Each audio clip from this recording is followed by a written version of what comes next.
Shalom Pak Bu, semuanya baik-baik. Puji Tuhan untuk Bapak Ibu yang hadir maupun yang di rumah. Ikuti sesama apa yang kita mau bahas hari-hari ini. Pak Bu, hari ini kita masih mau bicara tentang sambungan hari kemarin. Buat Bapak Ibu yang kali pertama hadir mungkin tidak mengikuti apa yang sedang kita bahas di tempat ini. Buat Anda yang kali pertama hadir, selamat datang juga di dalam keluarga kerajaan Allah. Tentulah pastikan Bapak Ibu tidak langsung balik, bisa ketemu dengan staf saya. Tentu kami akan membagikan visi misi dan juga kami akan ambil bagian untuk bersyafaat jikalau Bapak Ibu mempunyai pergumulan. Buat Bapak Ibu yang mungkin sudah sekian lama mengikuti ibadah, tapi secara pribadi belum pernah menerima Yesus sebagai Tuhan, baik yang ada di sini maupun di luar mendengarkan ini.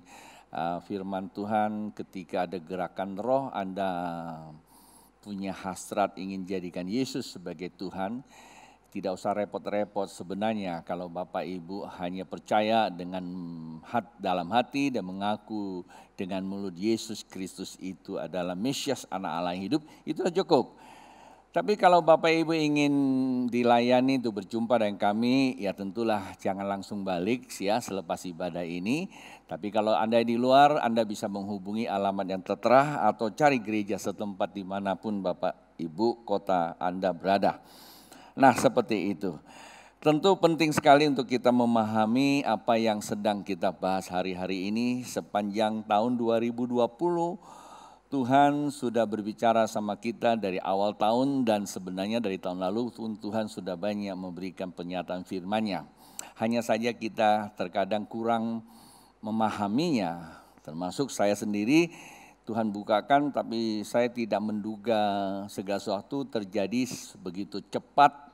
Bahkan Alkitab katakan segala sesuatu berubah dengan tiba-tiba. Nah, kalau itu sebagaimana kita ngalami pandemi 2020 yang kita kenal dengan namanya COVID-19 itu berarti di tahun 2019 Pak Bu.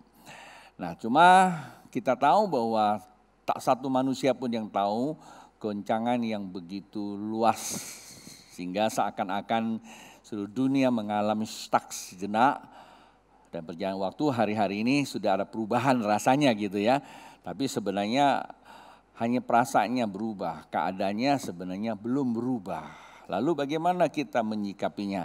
Kita tidak punya wewenang dan itu bukan ranah saya sebagai hamba Tuhan untuk bicara tentang COVID ya. Itu sudah jelas pemerintah yang lebih berwenang, Bapak Ibu bisa mengikutinya. Saran saya sebagai hamba Tuhan, jangan terlalu suka dengar sesuatu di luar pemerintah. Ya, ada banyak orang yang memang nggak tahu dari mana munculnya. Ya, kalau istilah saya itu seleweran di sebelah sana, bicaranya bagus-bagus.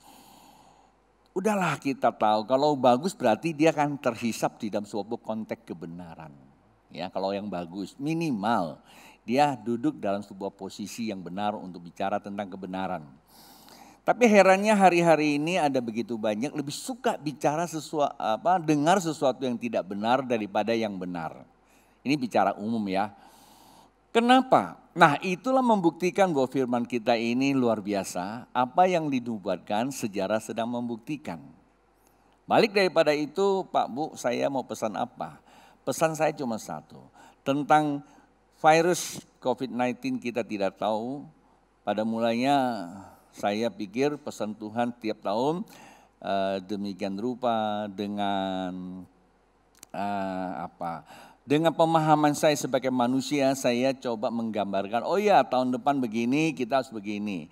Tapi tanpa kita sadari kita coba meletakkan sesuatu yang Tuhan bicarakan dengan ukuran kemampuan manusiawi kita. Begitu kita memasuki tahun 2020 terjadi hal yang sama sih sebenarnya apa yang sudah Tuhan bukakan. Tapi kita tidak menduga dampaknya yang begitu luas sekali. Dan apakah itu yang harus menjadi isu kita bahas? Enggak, itu sebagai pelajaran buat kita. Karena firman Tuhan katakan langit bumi menceritakan kemuliaan. Artinya Pak Bu, di dalam segala sesuatu yang terjadi di dalam kehidupan kita, Tuhan itu merupakan suatu momen, ya suatu momen, dan itu menjadi momentum Tuhan berbicara sama kita. Momen daripada pandemi, dan itu momentum Tuhan sedang berbicara kepada kita. Dan saya mau berkata secara terus terang juga sebagai hamba Tuhan, dengan adanya pandemi, hampir seluruh dunia orang percaya, orang Kristen itu kembali ke gereja untuk berdoa. Ya, entah gereja dalam bentuk persekutuan, entah dalam bentuk apa saya tidak tahu, ya, atau bentuk apa saja. Dan mereka kalau di luar negeri, kalau Indonesia memang dari dulu kita sudah kalau saya bilang istilah hobi ya juga nggak tepat kali ya. Memang sudah begitulah ya, suka gereja gitu. Tapi kalau di Eropa di mana-mana gereja banyak yang kosong sebenarnya. Mereka lebih suka ya main hal-hal yang sekuler lah gitu loh. Apakah salah sekuler Pak Bu? Sebenarnya dalam pengertian teologi kebenaran nggak ada sekuler dan rohani sebenarnya. Yang ada semuanya ya rohani, tergantung bagaimana kita mempersepsikannya gitu loh. Nah, hanya orang saja beranggapan kalau ke gereja itu rohani, di luar itu sekuler. Akibatnya apa saja diperbolehkannya, ya. Terkadang yang agak sedikit ironisnya, yang sekuler itu coba dia masukkan ke gereja gitu. Ya nggak apa-apa lah sekuler sedikit di gereja katanya. Nah, ini jadi masalah. Jadi intinya begini Pak Bu, segala sesuatu yang terjadi di dalam janji Tuhan selain dari pandemi yang dikata tiba-tiba, kemungkinan juga bisa tiba-tiba. Kita tidak tahu. Apa yang akan terjadi 1 jam ke depan kita tidak tahu. Ya, kita tidak bicara soal bencana dan masalah yang akan datang, dan itu bisa diprediksi dalam berbagai ilmu pengetahuan. Tetapi dengan namanya spiritual itu memang agak sukar diprediksi. Sebab Alkitab sendiri berkata bahwa tidak satu orang pun yang tahu. Kalau kita melihat mengacu kepada kitab Matius pasal 24 itu satu pasal banyak cerita tentang kedatangan Tuhan Yesus. Pada ayat 36 dikatakan tak satu orang pun yang tahu, hanya Bapa yang tahu. Lalu apakah kita jadi cuek? Tidak Pak Bu, kita harus mengerti kita tidak tahu tapi harus siap. Lebih baik memang tidak tahu terus kita siap daripada tahu tapi kita tidak siap. Ya.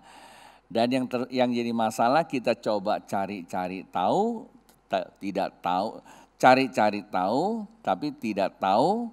Akhirnya kita sok tahu gimana? Oh masih lama, nggak ada apa-apa ya. Akhirnya kita hidup sebagaimana adanya dan bisa tiba-tiba sesuatu itu datang. Terus pertanyaannya, mengapa gereja hari ini mengajarkan kita tentang akhir zaman atau datangnya Yesus kedua kali? Saya cuma mau tanya kembali begini Pak Bu, tujuannya apa kita percaya Yesus? Kan pertanyaan kembali begitu aja. Mengapa kita bicara tentang akhir zaman? Akhir zaman pasti kaitannya dengan Yesus datang yang kedua kali. Ya kan? Masih ingat enggak kita belajar di sini tentang menuju zaman baru? 1 Petrus pasal 20 dikatakan bahwa Yesus ada di dunia ini di zaman akhir. Kemudian dia akan zaman akhir itu untuk menyelamatkan umatnya. Ya, 1 Petrus pasal pertama ayat 20 itu ya. Ya masih ingat beberapa minggu yang lalu kita belajar dari sana saya berbicara. Ia datang pada zaman akhir, kemudian sampailah satu masa yang disebut akhir zaman. Dia akan datang kedua kali. Yang pertama kali dia datang sebagai juru selamat. Yang kedua kali dia akan datang sebagai apa? Dia akan sebagai Tuhan dan Raja di kerajaan 1000 tahun. Itu aja kan? Gitu loh. Nah di situ ada beberapa hal ya. Pertama itu ada namanya kebangkitan, perubahan dan sebagainya. Kan itu. Nah kekristenan sebenarnya kalau ditanya banyak orang mengerti begini. Kalau saya percaya Yesus kan saya diselamatkan. Iya betul ya, keselamatan. Terus pertanyaannya keselamatannya kemana? Oh saya mati masuk surga terus ngapain? Nah, hidup kekal di surga. Ya puji Tuhan nggak apa-apa. hidup saja di surga kekal. Ya kan? Nah, kalau Bapak Ibu melihat Alkitab yang kita bahas sore hari ini, kita tetap masih akan bahas 2 sesi. Sesi pertama adalah tanda kedatangan Tuhan Yesus. Coba Anda catat baik-baik. Hari ini saya akan buka beberapa ayat untuk saya perjelas sesuai dengan konteks ayatnya. Dan sesi yang kedua adalah Yesus datang kepada umatnya. Ya, ia datang kepada umatnya. Jadi Tuhan Yesus kalau datang kepada umatnya bukan datang kepada orang Kristen saja sebenarnya. Kalau orang Kristen di gereja lalu nggak bertobat, dia juga tidak datang. Ya, bahkan minggu lalu ada yang sedikit terkaget dengan saya, statementnya begini, orang yang pindah-pindah gereja nggak bakal diangkat. Waduh, banyak yang kebakar jenggot, padahal juga nggak ada jenggotnya. Kalau Anda melihat di dalam Matius pasal yang Matius pasal berapa? Matius pasal yang ke-5 di situ ada satu ayat mengatakan, jikalau engkau datang menyembah kepada Tuhan, bila mana hatimu ada sesuatu yang tidak baik terhadap saudaramu, hendaklah engkau urungkan niatmu. Kata niat itu adalah intention kamu. Hendaklah engkau urungkan niatmu terlebih dahulu. Berdamailah kepada dia, maka baru datang lagi menyembah Tuhan. Pak Bu, dalam ibadah kehidupan saja begitu penting, bagaimana datang ke sorga? Kan begitu. Kata berdamai loh. Nah, saya punya pengertian, jikalau di dalam kehidupan kita ini kita masih banyak hal belum beres Pak Bu. Entah apa saja saya tidak tahu. Pokoknya yang belum beres diukur dengan ini. Jangan dengan perasaan loh. Ukur dengan kebenaran Anda belum beres gitu. Tiba-tiba Yesus datang. Ya pasti akan seperti wanita bodoh itu. Jadi konteksnya itu Pak Bu. Jadi saya bukan mengada-ngada. Jadi kata pindah-pindah gereja bukan berarti Bapak dari sini pindah ke tempat lain saya lalu jadi takut. Enggak sebenarnya. Bahkan minggu lalu sorenya saya bilang kalau Bapak Ibu pas ada di gereja ini tapi ada masalah dengan gembala Anda di gereja yang lama, ya sebaiknya Bapak Ibu balik dulu, berdamai dulu lah ya. Hari-hari ini memang ada begitu banyak tempat buat kita sembunyikan dosa dengan kebenaran. Harusnya biarlah kebenaran yang menyucikan dosa kita. Kita berpikir pindah dari satu tempat atau kita berpaling dari dia, kita mengarah ke tempat lain, kita sudah suci. Bahkan kita bisa menggunakan berbahasa rohani yang sangat amat rohani. Itu namanya manipulasi diri itu Pak Bu. Nggak enak ya kalau ini ya. Jadi saya sebagai hamba Tuhan mendorong Pak Bu, persiapkan diri, bukan hanya nyanyi, tapi persiapkan diri. Nyanyian itu mengingatkan pada kita harus persiapkan apa yang harus dipersiapkan, ya kan? Hati, ya, seperti wanita bijaksana. Nah, topik pagi ini adalah tanda kedatangan Tuhan Yesus. Jadi sebenarnya kita inti itu mau tandanya itu apa sih? Karena Alkitab katakan memang kan Yesus datang tuh nggak tahu kapan. Kita kalau tidak tahu kapan, Tuhan berkata jikalau ya pohon ara ini bertunas maka musim panas akan tiba. Itu satu tanda juga kan? Kalau Anda lihat hari mendung, Anda tahu hujan. Nah, Tuhan juga memberikan perumpamaan tanda. Nah, terkadang tanda-tanda ini seringkali diartikan sebagai dispensasi. Iyalah, dispensasi itu artinya apa? Kita ada tandanya gitu loh ya. Tapi yang jadi masalahnya, walaupun ada dispensasi Tuhan memberikan tanda dan ada firman-Nya, kita aja nggak mau tahu. Tapi saya tidak mau ajak Bapak Ibu mempunyai pemahaman namanya teori dispensasional. Karena teori dispensasional itu biasanya diadopsi oleh orang karismatik Pentakosta seperti kayak kita begini. Terlalu banyak. Maksudnya apa? Ada namanya pre-tribulation. Tidak akan pernah mengalami penganiayaan. Langsung angkat saja. Nah ini masalah. Akibatnya kita jadi cuek acuh tak acuh. Padahal kita tahu banget Alkitab katakan hendaklah engkau bertahan sampai pada masa yang Tuhan tentukan. Kalau kita melihat Alkitab Pak Bu, di dalam Matius pasal yang ke-24 ada satu ayat ini sangat mengerikan sekali.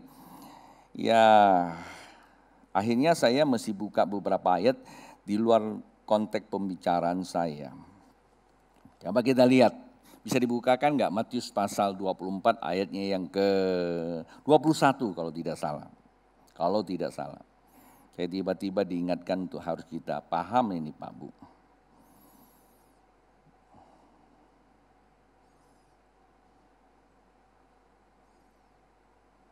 Ya. Sebab pada masa itu akan terjadi siksaan yang dahsyat Pak Bu. Kata dahsyat itu dalam bahasa Indonesia itu berarti apa? Takarannya nggak ngerti lagi saya. Seperti yang belum pernah terjadi. Itu kasih garis bawahi. Ya, ini garis bawahnya panjang banget. Ya. Seperti yang belum pernah terjadi sejak awal dunia sampai sekarang. Kalau Bapak Ibu mengerti sejarah minimal lah ya dengan cerita-cerita lah. Ya.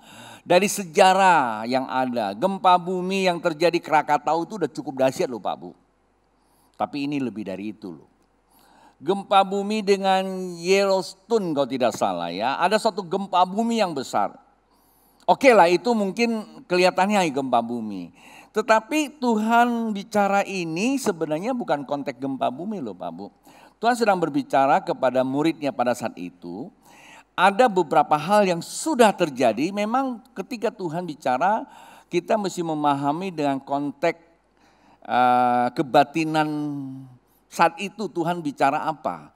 Ada yang Tuhan sedang bicara masa, tentu waktu Tuhan Yesus kalau bicara enggak masa lalu, ya sedang atau akan datang.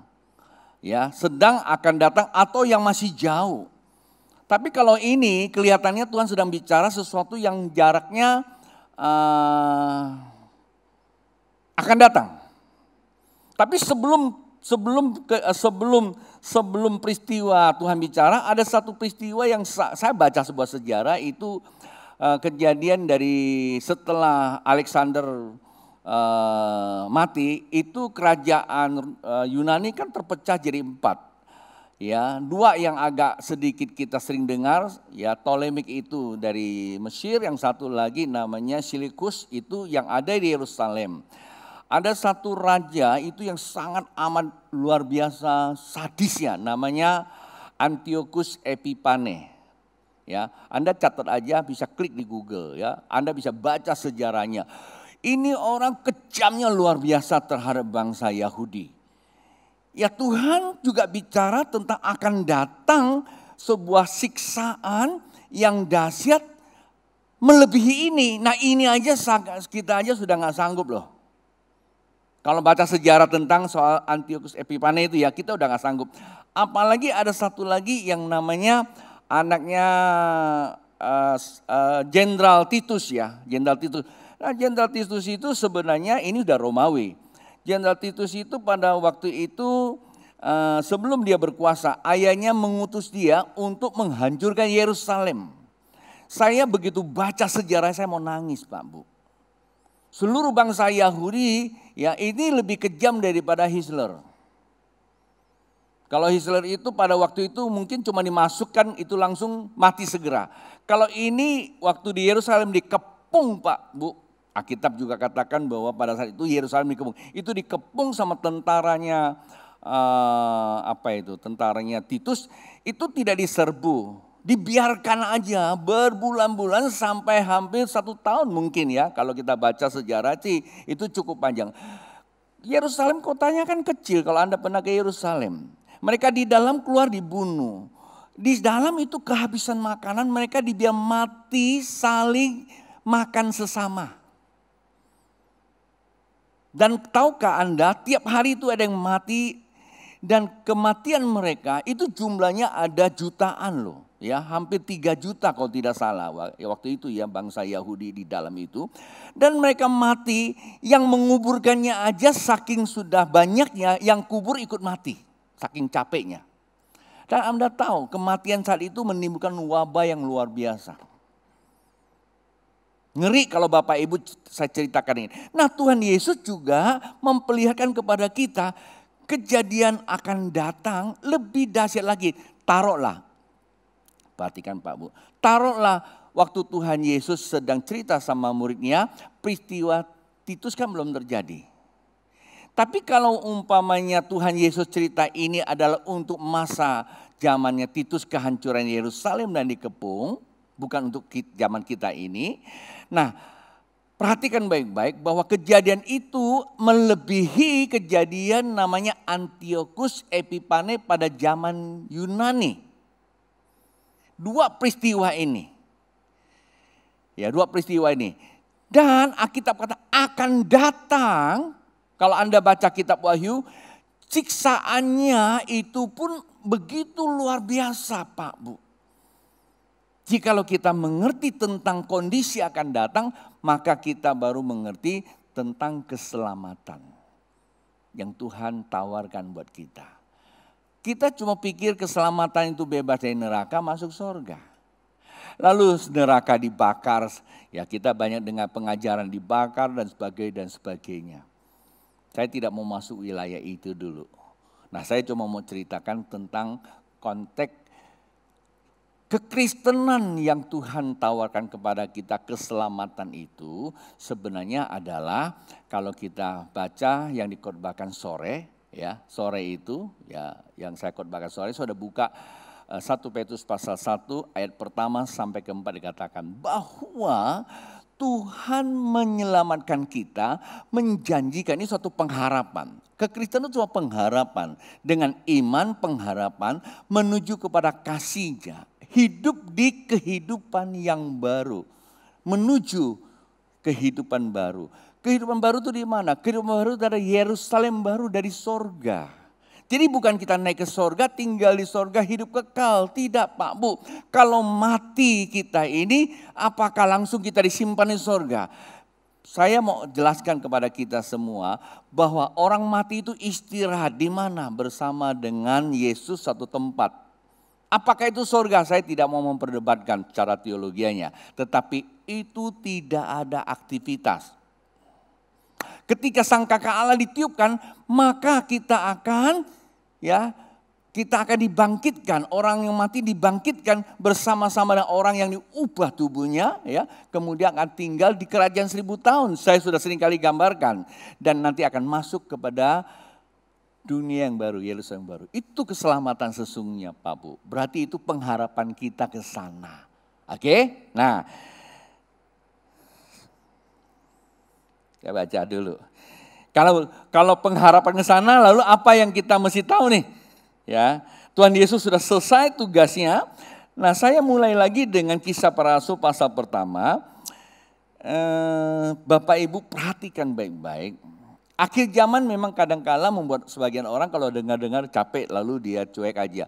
Kalau akhir zaman saja kita sudah tidak suka dengar, lalu kita mau dengar apa? Padahal kita lihat dasar kekristenan itu bicara tentang akhir zaman, kebangkitan orang mati dan sebagainya. Oh, kita bicara pujian penyembahan, saya setuju, tidak ada masalah. Saya bicara tentang ini dan sebagainya, saya tidak ada persoalan. Kita mesti doa puasa, tidak ada masalah. Kita mesti doa pemetaan, tidak ada masalah, silakan saja. Tapi itu semua tidak akan membawa kita kuat menghadapi goncangan akhir zaman Pak Bu. Tergantung daripada sisi mana kita lihat. Semua itu tidak ada masalah.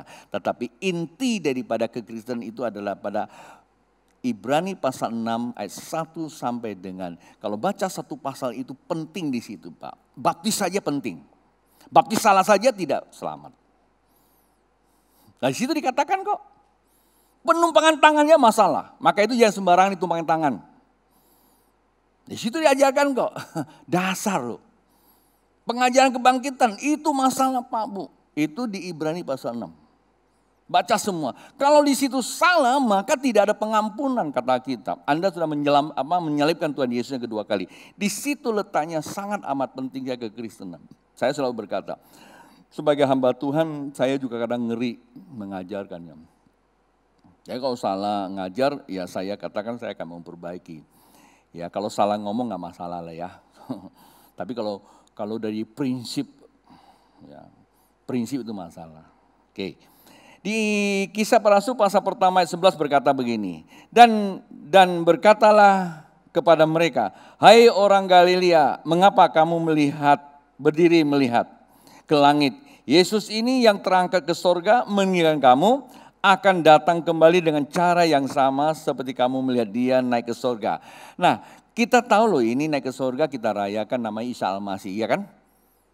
Tapi kan di sini ayatnya nggak hanya bicara dia naik loh.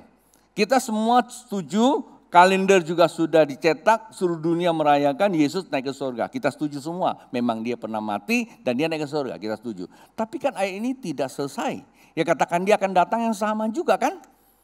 Kenapa kita tidak mempunyai persiapan untuk kedatangannya? Tapi kita sibuk merayakan kenaikan dia ke sorga dengan berbagai ibadah. Enggak terlalu berdampak Bu kalau kita cuma merayakan buat kenaikan dia sorga. Kita mau keluarkan korban uang banyak, pesta besar tidak berdampak kalau kita tidak mempersiapkan kedatangannya kedua kali. Herannya kalau kita naik ke sorga semuanya mau. Apa? Ada pencurahan Roh Kudus. Doa 10 hari juga mau. Buat apa? Supaya nanti penolong bisa berbahasa roh. Tidak masalah Pak Bu. Tapi di situ ada satu pesan bahwa dia akan datang kedua kali. Nah, dan ini dijelaskan oleh malaikatnya. Kemudian di Wahyu pasal pertama ini Tuhan perlihatkan kepada Yohanes sebagai pesan ilahi kepada jemaat di 7 gereja. 7 gereja pada masa itu sudah ada tetapi itu mewakili gereja di akhir zaman ini. Ya, Wahyu pasal pertama ayat 7 dikatakan, ia datang dengan awan-awan dan tiap mata akan melihat dia, juga mereka yang telah menikam dia. Berarti siapa yang menikam dia? Kata menikam dia itu kalau kita bilang menikam dia pada saat itu yang nikam dia kan orang Yahudi. Orang Romawi. Ya kan? Pasukan prajurit Romawi yang nikam dia juga waktu itu, yang nyalibkan dia dan orang Yahudi juga. Terus mereka juga kan lihat nih, berarti waktunya dekat dong, udah liwat deh, ya kan? Ini udah pada mati. Sebenarnya itu sebuah simbol. Artinya orang-orang yang membenci Tuhan pada saat itu juga akan melihat dia. Seluruh dunia lagi. Dulu mungkin kalau zaman dulu Yohanes juga bingung dia. Ini mungkin dalam konteks keyahudian waktu itu mungkin dikira berapa bulan lagi ya Yesus mau datang. Ya semua kan berharap begitu. Ya berharap itu. Tapi nyatanya sampai hari ini sudah 2000 tahun nggak datang-datang. Di pertengahan pamannya ya bapak-bapak gereja begitu dia menerjemahkan ini dia bingung juga. Semua orang melihat pakai apa ya? Kalau datangnya di mana? Nah, datangnya itu di sini nih Pak Bu. Di Zakaria pasal 14 ayat yang keempat. Coba kita baca Zakaria pasal 14. Zakaria pasal 14 ayat 4. Zakaria pasal 14 ayat 4. Pada waktu itu kakinya akan berjejak di Bukit Zaitun yang terletak di depan Yerusalem. Di sebelah timur Bukit Zaitun. Itu akan terbelah dua dari timur ke barat sehingga terjadi suatu lembah yang sangat besar.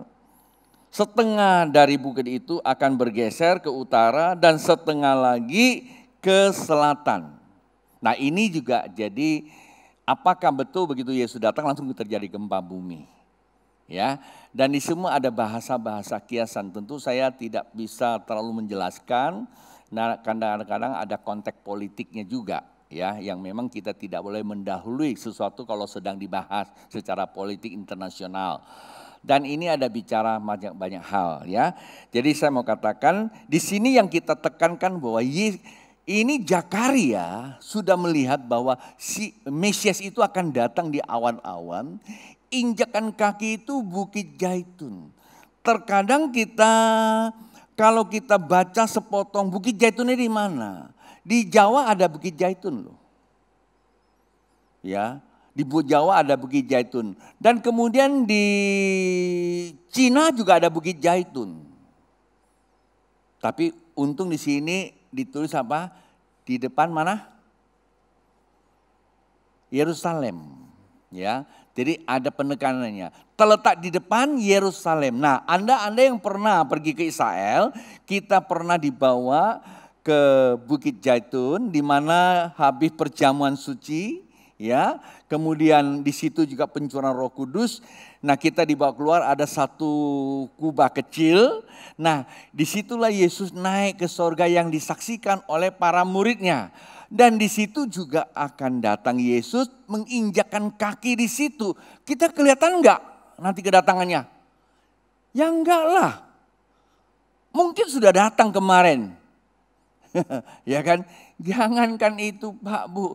Kemarin ada kucing kejebur ke sumur. Itu di Jakarta Timur ya Barat itu. Sampai akhirnya pemadam kebakaran mesti datang. Cuma ngangkat kucing loh. Aku tahu.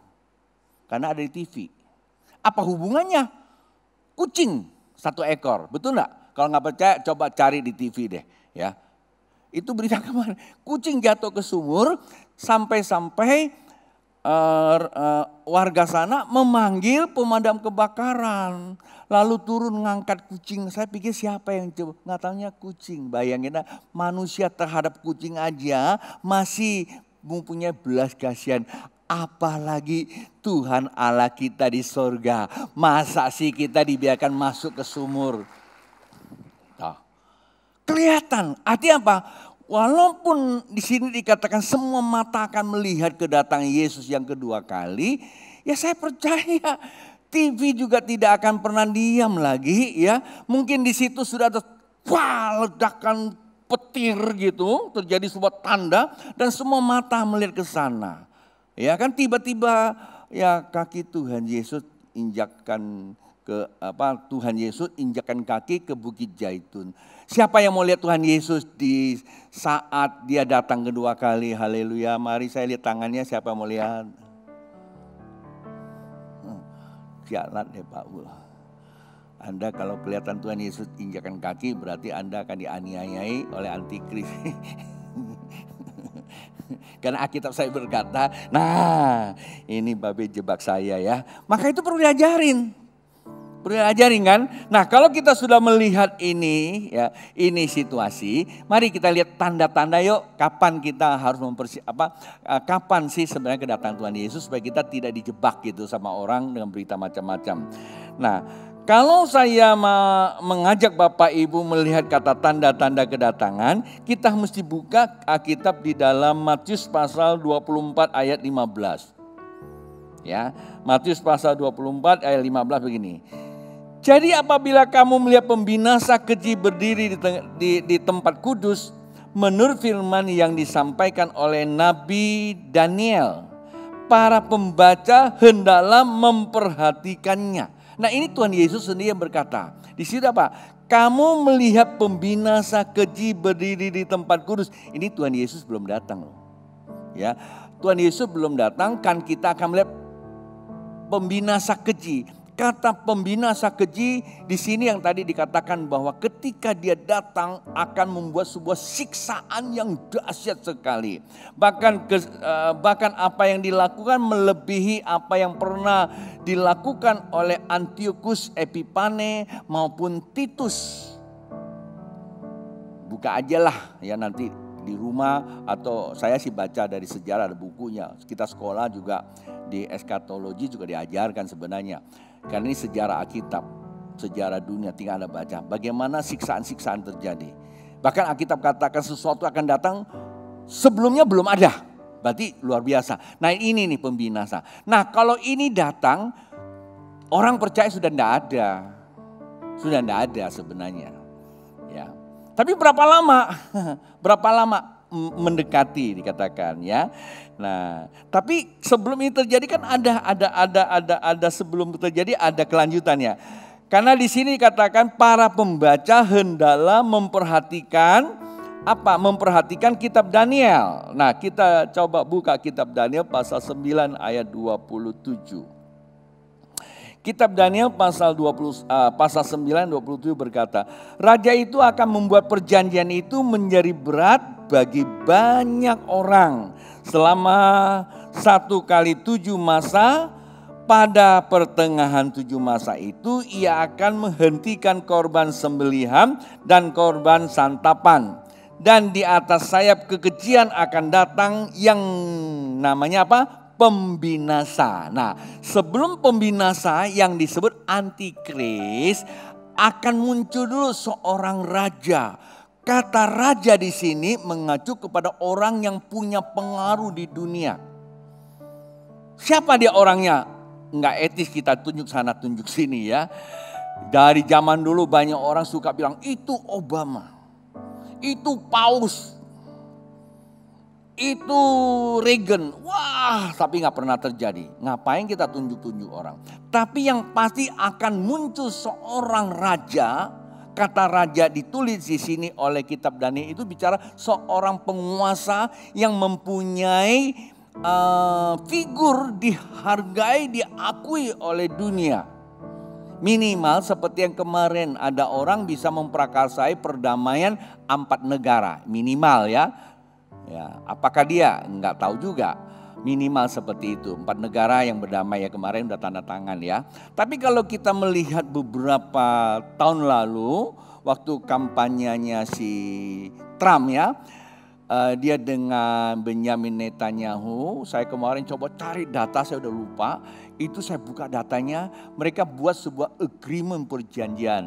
Bahwa apapun alasannya, bahwa Yerusalem harus dibagi 2. Kalau mau dunia damai.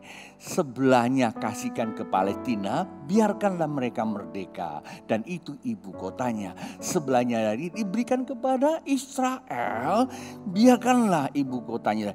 Konon perjanjian itu jelas ini kasus politik yang sudah terbuka. Tapi itu berhenti karena Benyamin Netanyahu mau calonkan dia presiden, tidak diteruskan. Tetapi di celah-celah dia lagi kampanye, dia punya satu statement juga tercatat sana. Bahwa selama aku jadi presiden, Bait Allah harus dibangun kembali. Karena itu sudah menjadi isunya orang Yahudi, para rabi. Nah ini aja tandanya, satu tanda. Dan itu bisa kita tahu. Pak Bu, ketika kita baca doa ini, saya mempunyai satu kesimpulan pemahaman saya. Sebagai seorang yang memahami, ya belajar tentang akhir zaman. Di sini ada 3 hal yang kita harus betul-betul perhatikan sebelum kita masuk sesi yang kedua. Maka pagi ini saya selesai nih.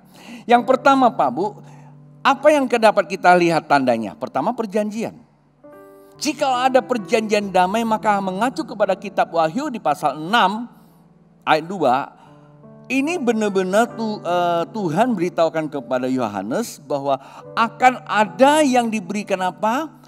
Mahkota, naikin kuda putih. Kata kuda ini bicara kekuatan yang bisa mencakup dunia. Ya, bisa mencakup dunia dengan perdamaian. Kata putih itu perdamaian. Ini menyimpulkan seperti Tuhan Yesus membawa damai. Tapi ini bukan Tuhan Yesus. Ini ada seseorang yang mempunyai figur bisa membuat dunia damai. Kata Rasul Paulus, jikalau dunia sedang berseru damai, damai, damai. Artinya kita harus tahu, ini salah satu tandanya dulu. Tetapi damai seperti ini membuat perjanjian. Perjanjian apa? Perjanjian yang sedang ribut-ributnya Yerusalem. Konteksnya ini Pak Bu, lihatnya Yerusalem adalah Israel. Kita nggak perlu lihat Tiongkok. Kita nggak perlu lihat Korea Utara, itu jauh. Yang harus lihat adalah kenapa? Tuhan sedang bicara Yerusalem. Maka inilah terkadang dikatakan dispensasi. Kita bisa lihat tandanya, ini sebuah dispensasi. Tapi kita tidak menganut kepada dispensasional. Artinya loh susah-susah banget bisa lihat. Iya itulah namanya Tuhan kata lihat saja ada perjanjian damai. Nah inilah diadopsi oleh kelompok dispensasional. Ya atur semuanya seakan-akan waktunya sudah tepat. Tapi seringkali gagal para dispensasional. Kita masih ingat tahun 2000 berapa? 2000 itu oleh namanya Mangapu mengapu buaya, mengapin buaya kalau tidak salah, ya. Itu adalah pengikutnya atau muridnya si Morris Lolo. Ini karismatik juga nih. Dan pengurapannya luar biasa.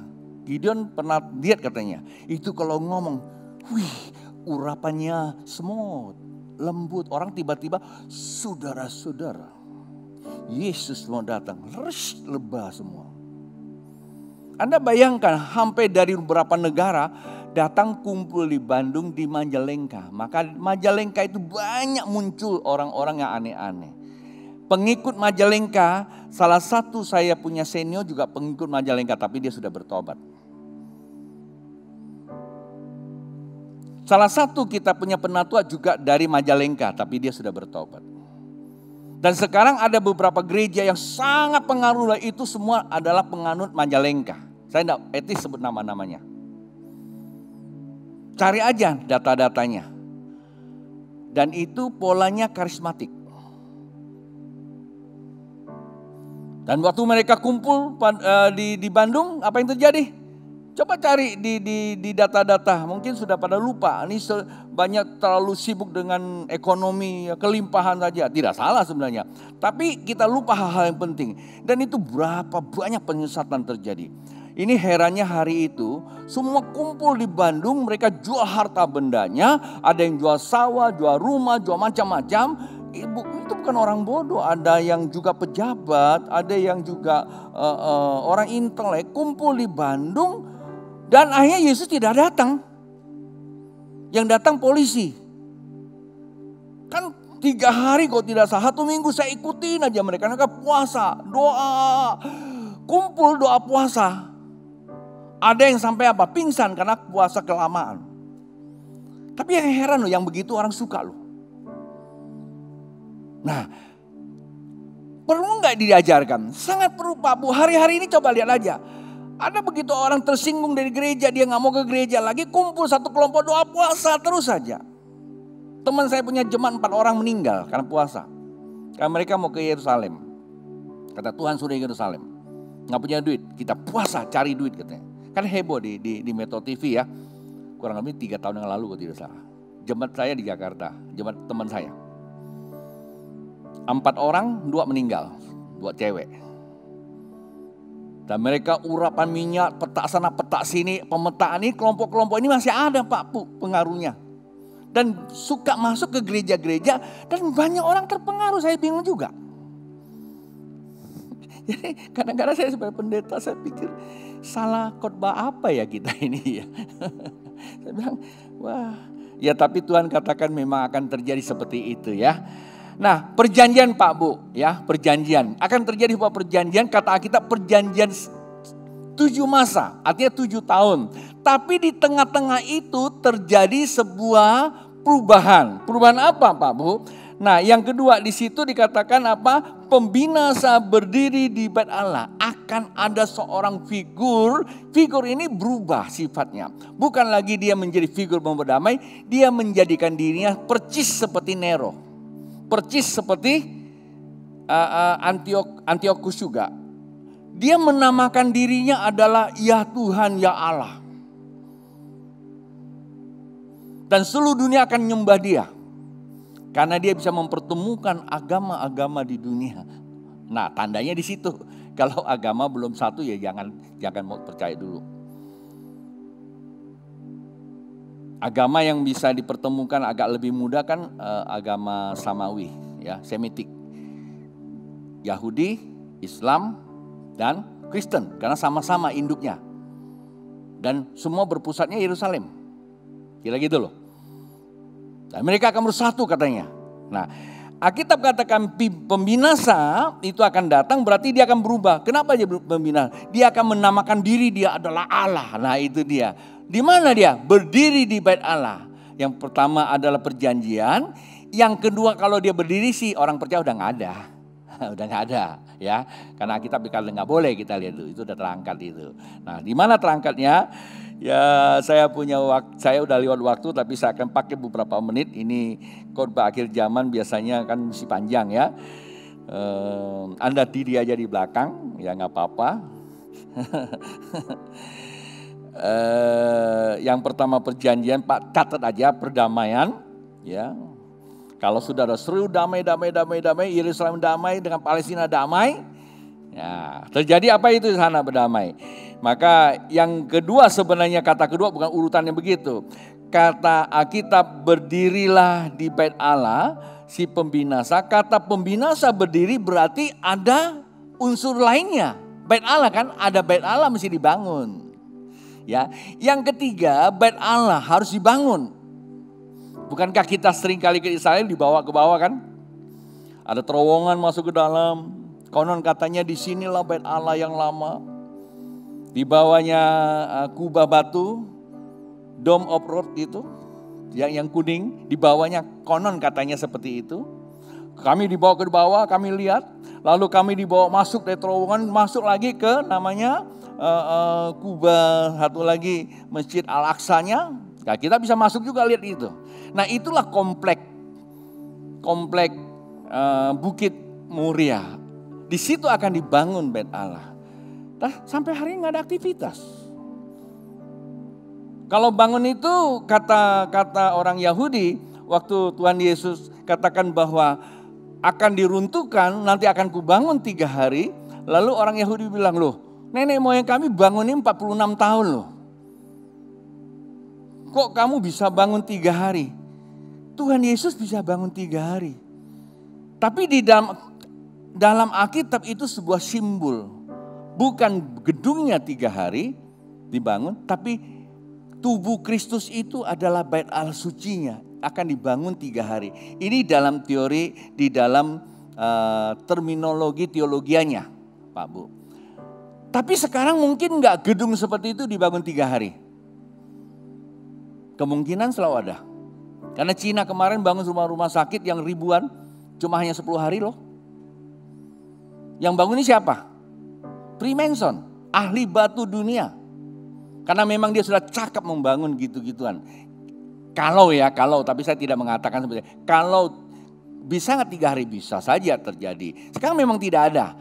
Konon ada beberapa pengkhotbah, itu tahun 98 ada seorang pengkhotbah yang terkenal dan dia sudah pergi, Yesus juga belum datang. Ya, saya tidak usah sebut namanya, tidak etis ya. Teman saya seorang dokter, dia sih berani aja, namanya sebutin. Untung kamu gak sebut nama saya, ya kamu kan gak ikut sesat, dia bilang. Kalau itu guru saya juga. Kenapa kamu sebut nama dia? Harus disebutkan, biar orang tahu, dia bilang. Semua disebut-sebutin. Wah, ngeri juga. Yang ada sekarang masih ada di TV yang suka ngomong macam-macam, suka bolak-balik surga lagi. Ya, saya tentu tidak sebut namanya. Kalau guru saya berani sebutkan, kami guru teologi berani, dia bilang. Tidak usah takut terhadap kesesatan. Nah, saya sebutkan pada jemaat hati-hati supaya jemaat banyak baca Alkitab. Jangan mau disesatkan. Kira-kira gitu loh.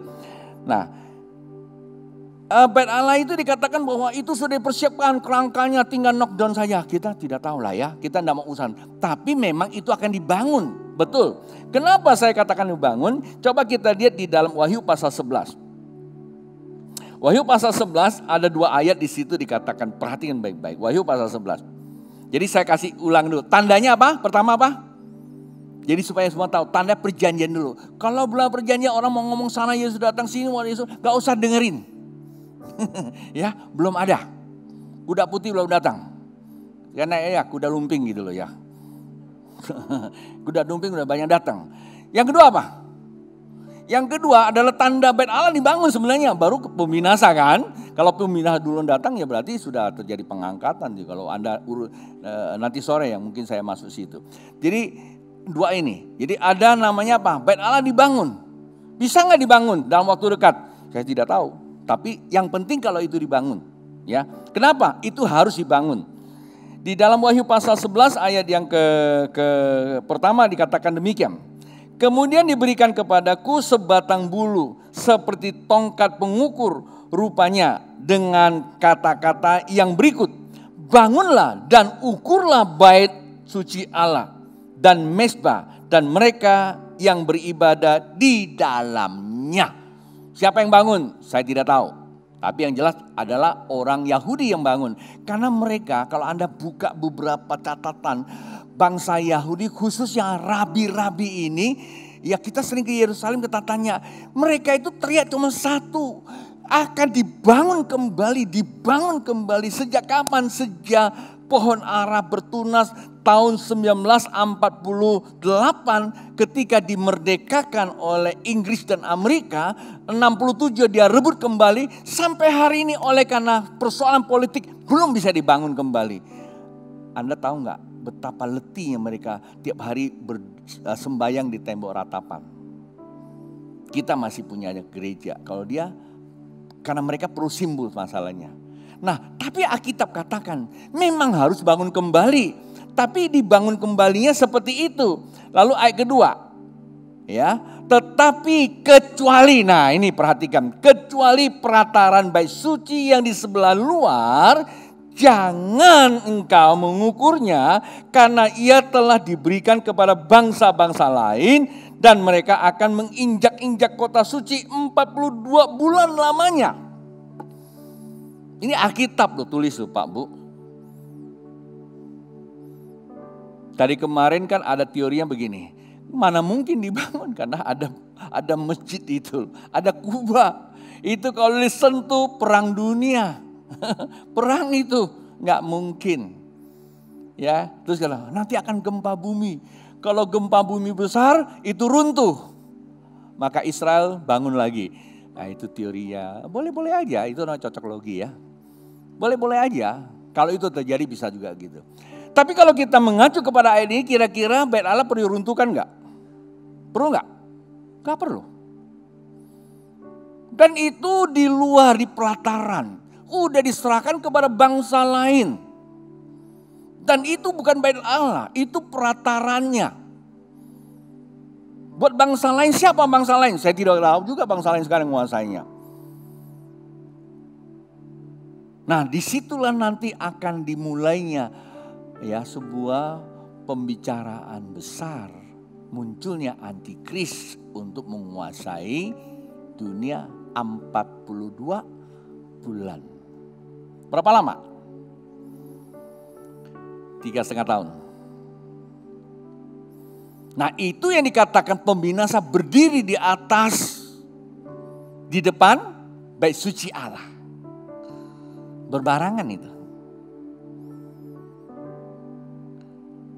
Berdiri pembinasa. Nah kalau dia berdiri di situ masanya kapan? Masanya nanti ya. Jadi ini pasti dibangun. Saya tutup dengan beberapa pandangan, saya bacain aja.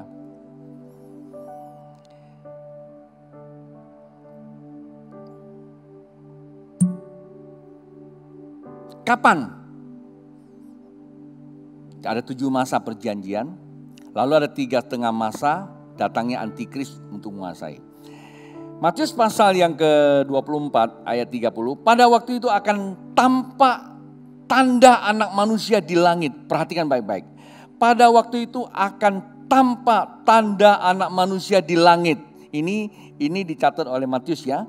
Dan semua bangsa di bumi akan meratap dan mereka akan melihat anak manusia itu datang di awan-awan, di langit dengan segala kekuasaan dan kemuliaannya. Sama ya dengan tadi ya, dengan Kisah Para Rasul ya. Perhatikan Pak Bu, catat ayatnya. Kemudian ayat 31, dan ia akan menyuruh keluar malaikat-malaikatnya dengan meniup sangkakala yang dahsyat bunyinya, dan mereka akan mengumpulkan orang-orang pilihannya dari 4 penjuru bumi, dari ujung langit yang satu ke ujung langit yang lain.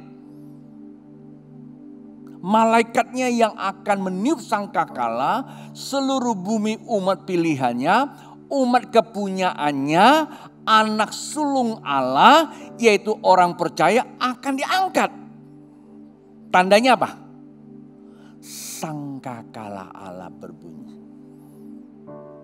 Itu tanda yang ke-4. Sangkakala berbunyi. Jadi tiap hari dengerin aja sangkakala. Tapi kadang-kadang aneh juga. Ya, kemarin berapa tahun lalu suka bunyi yang aneh-aneh, wah sangkakala berbunyi ada pengangkatan. Ya terserah, kalau Kita tidak persoalkan soal itu bunyi sangkakala malaikat atau tidak. Yang penting sudahkah kita siap. Kalau kita siap, terserah. Nah, Wahyu pasal 10 ayat 7 berkata demikian. Wahyu pasal 7 catat Pak Bu, ya. Saya berharap di layar bisa dibuka. Wahyu pasal 10 ayat 7. Tetapi pada waktu bunyi sangkakala dari malaikat yang ketujuh, yaitu apabila ia meniup sangkakalanya, maka akan genaplah keputusan rahasia Allah yang seperti telah ia beritakan kepada hamba-hambanya, yaitu para nabi. Bersyukur ya, kita tidak sembarangan dengan bunyi di langit. Begitu ada bunyi, tuat, semua lari ke depan. Ada mengatakan enggak, karena Alkitab katanya yang mana? Yang ketujuh. Berarti sebelum datang yang benar pengangkatan masih ada sangkakala yang lain. Berarti ada 7 sangkakala. Pak Bu, kalau Anda mau baca sangkakala di rumah, buka kitab Wahyu, cari sangkakala semua. Sangkakala pertama, sangkakala kedua, sangkakala 3, 4 dan 5. Membuktikan sangkakala itu bukan kita cuma dengar di sorga bunyi tetetet, wow sangkakala. Bukan Pak Bu, begitu satu kali sangkakala ditiup, apa yang terjadi di bumi, di situ jelas. Kalau saya mau jelaskan ini seminar Pak Bu. Kalau dulu kami bayar loh, bener. Karena itu bisa sampai, waktu itu saya sampai 40 sesi nih, kami belajar. Dari situ dijelaskan apa yang akan terjadi. Hujan es dan sebagainya. Oh, kemarin sudah hujan es di Bogor. Ya cuman hanya gede gundu. Tapi kalau Alkitab apa? 100 poin. 100 poin itu kalau di kilo kan berapa? Ekuivalen ke kilo sekarang ini. 50 kilo, 1 biji turun tuh. Hujannya 50 kilo. Gedung ini hancur enggak? Tenang. Ini insinyur yang saya pakai untuk konstruksi ini. Dia pernah bilang, dahsyat ya Ton, kamu bikin gedung ini bisa turun helikopter. Jadi agak aman ini. Agak aman. Tapi Anda bayangkan hujannya bertubi-tubi. Kalau 1 bulan hujan terus itu cair jadi apa? Jadi air. Kita kebanjiran malahan. Sebenarnya tidak ada tempat aman buat kita. Yang aman cuma apa? Diangkat. Di hadirat Allah. Oke, yang lain saya tidak sebutkan, cuma 2 ayat menunjukkan kepada kita tandanya jelas sangkakala Allah. Yang keberapa? Yang terakhir, walaupun di kitab 1 Tesalonika pasal 4 ayat yang ke-17 juga ada katakan seperti itu. Kemudian 1 Korintus pasal yang ke-15 ayat yang ke-51 ya seperti itu. Nah, ya. Lalu apa sih peristiwa itu terjadi Pak Bu? Peristiwa itu terjadi ada 2 hal. Pertama, begitu sangkakala Allah ditiupkan, kalau kita mengacu kepada 1 Tesalonika pasal yang ke-4 ayat yang ke-16 17, itu orang-orang yang mati di dalam Tuhan itu seringkali dikhotbahkan di rumah duka. Orang-orang yang mati di dalam Tuhan akan apa? Dibangkitkan. Wow. Lalu orang-orang yang belum mati ini ya mungkin 1 jam lagi datang, kita lagi ibadah, berubah tubuhnya. Nah itulah dikata apa? Kita sekarang mengenakan tubuh apa? Energi ilahi. Energi ilahi itu berarti apa? Kita telah diurapi dari Roh Kudus. Kita punya tubuh energi ilahi. Nanti akan langsung diubahkan menjadi apa? Tubuh kemuliaan, energinya hilang. Karena energi itu mengandung dunia punya, hilang itu.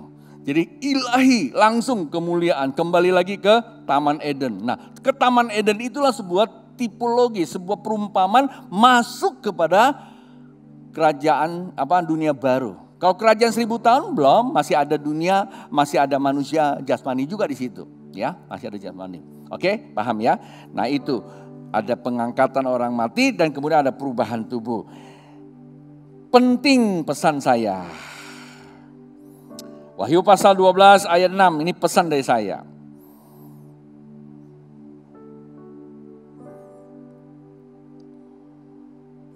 Udah, kita buka saja langsung kepada ayat yang Wahyu pasal 22 20 aja, ya, pesan saya. Dibukakan di sini. Semua pagi berdiri. Ini pesan gereja Tuhan. Ini pesan Tuhan Yesus juga buat kita semua. Baik, kita selesaikan ayatnya. Apa nih bunyinya?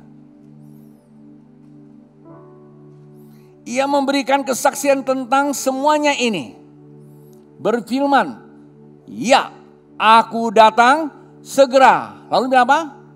Cuma dia bilang amin. Lalu dia bilang apa? Datanglah Tuhan Yesus. Kenapa? Karena udah siap. Ya. Jadi yang terpenting kita harus berani mempersiapkan diri supaya Yesus datang kedua kali. Coba kita sama-sama yuk. 2, 3. Ya, yang memberikan kesaksian tentang semuanya ini berfirman, ya, aku datang segera. Amin. Datanglah Tuhan Yesus. Ya, amin. Datanglah Tuhan Yesus. Apa tadi? Sudahkah siap? Lagu ini kita nyanyikan, harus saya berdoa. Berarti khotbah sesi ini selesai ya. Nanti malam sesi yang kedua. Itu yang penting ya, yang penting buat ini ya. Jadi tadi sudah saya sampaikan bahwa tanda kedatangan itu ada 4. Pertama apa? Perjanjian. Yang kedua apa? Ya, sebenarnya ini bukan urutan ya. Jadi ini dilihat secara world view ya, dari atas ya, helikopter view dari atas ya. Jadi pertama itu ada perjanjian, kemudian bait Allah dibangun, pembinasa, tanda nafiri Allah ditiup yang ketujuh ya. Tapi sebelum nafiri Allah yang tiup yang ketujuh, kita mencatat banyak hal ya, banyak hal. Jadi itu aja tanda yang 4 itu. Nah, bagaimana kita mempersiapkan diri sebagaimana Alkitab?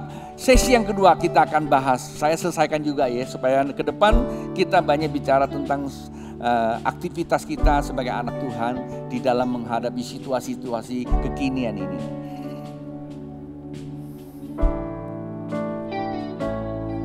Sudahkah kita siap sedia menghadapi datangnya Yesus kelak kembali untuk mengangkat kita semua yang sungguh-sungguh berharap padanya.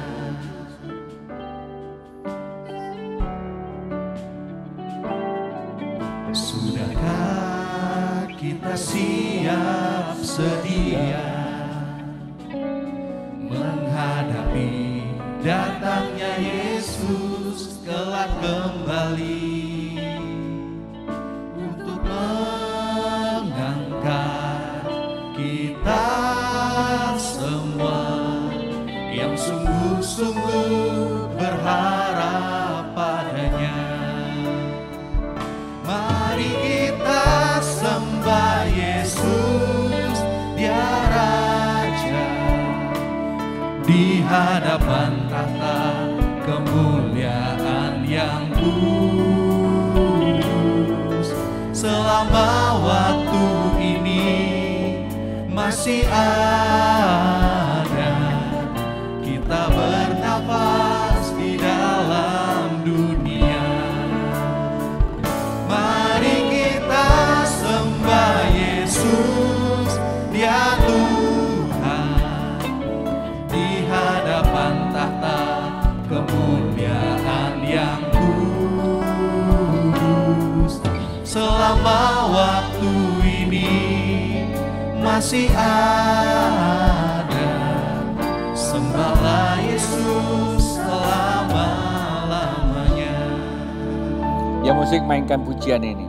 Pak Bu, ketika ini disampaikan, tidak ada tujuan saya mengatakan bahwa Yesus mau datang besok, lusa, setahun, 2 tahun.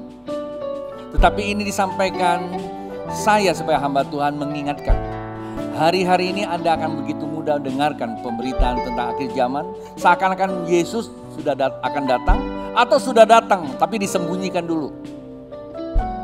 3 hari kemudian akan muncul, seakan-akan. Karena mereka bisa coba membuat banyak cerita-cerita. Ya sudah ke sorga, bahkan sudah ketemu dengan Tuhan Yesus, dan ngomong-ngomong dan dia mau datang. Jangankan ke sorga. Oh, ke istana ketemu Pak Jokowi aja Anda mesti pakai proses yang luar biasa. Kira-kira gitu. Kecuali saya lah ya. Udah 2 kali ketemu Pak Jokowi, itu pun dalam mimpi. Ya barangkali ke surganya mimpi, bisa saja. Kita tidak boleh ragukan juga. Ya, tapi itu semua hanya mimpi. Dan Alkitab katakan tidak satu orang pun yang tahu, jadi kita tidak perlu tahu. Lalu apa yang kita mesti pelajari dalam konteks ini? Tahu bahwa Yesus bakal datang.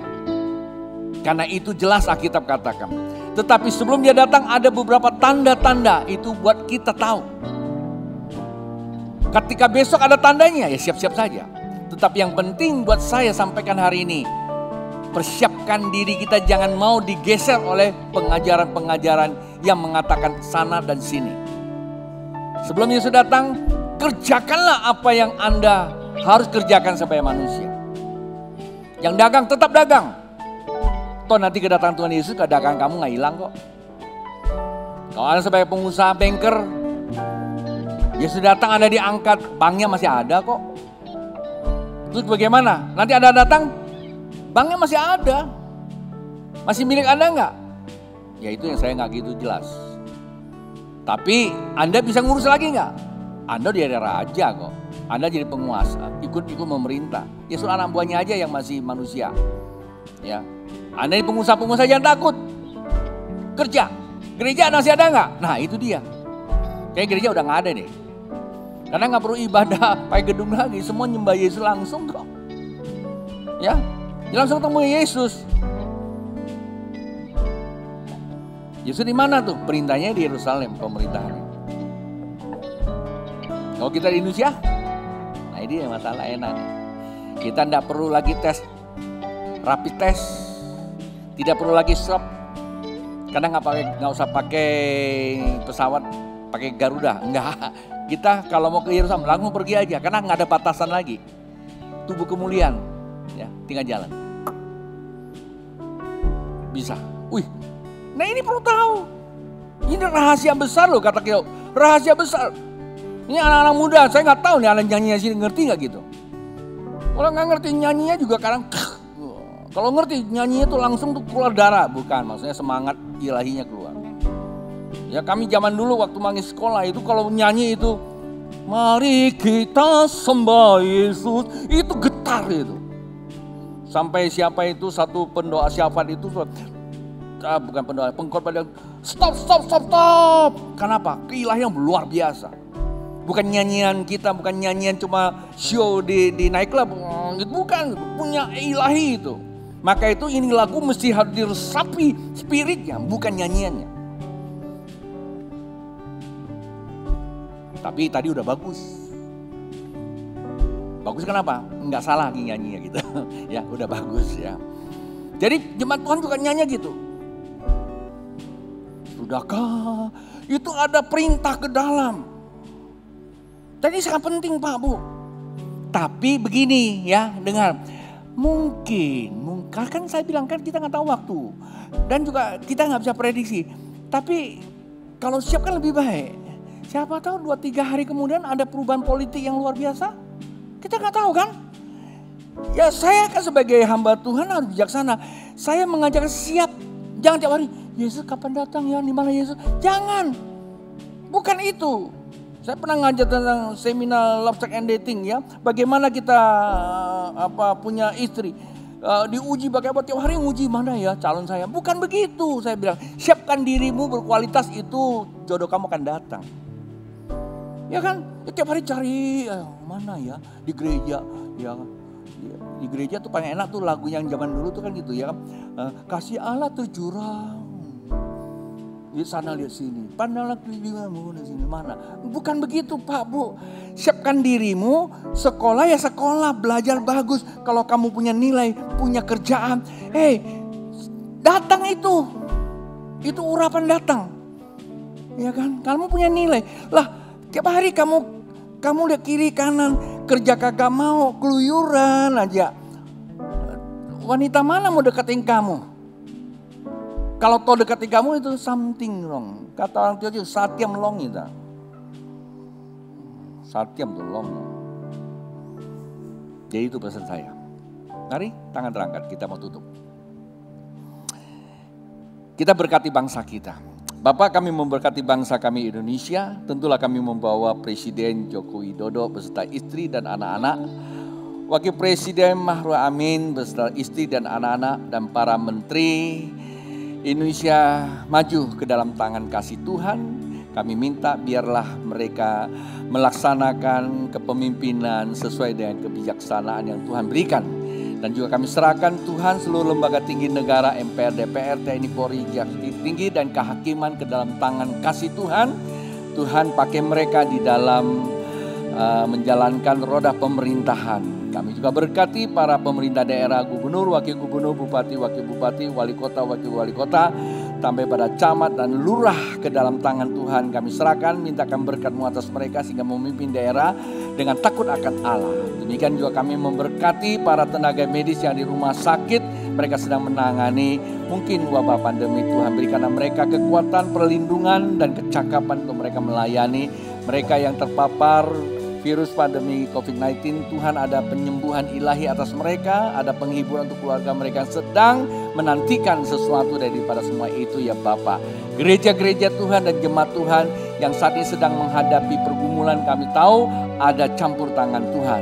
Sekalipun kami tidak tahu kapan Yesus datang, tetapi kami tahu satu hal, bahwa Yesus pasti akan datang. Kami akan mempersiapkan diri. Hamba berdoa biarlah urapan Tuhan atas setiap jemaat-Mu. Yang sakit ada kesembuhan, yang sedih ada penghiburan. Persoalan rumah tangga ada campur tangan Tuhan di dalamnya. Dan juga persoalan ekonomi ada jalan keluar yang terbaik. Jemaat yang dikasih Tuhan dan saya kasih, ibadah sudah selesai. Dan pulanglah dan bawa damai sejahtera Allah Bapa, cinta kasih Tuhan Yesus Kristus di dalam persekutuan Roh Kudus. Dari saat ini sampai Yesus datang kedua kali, yang percaya katakan amin.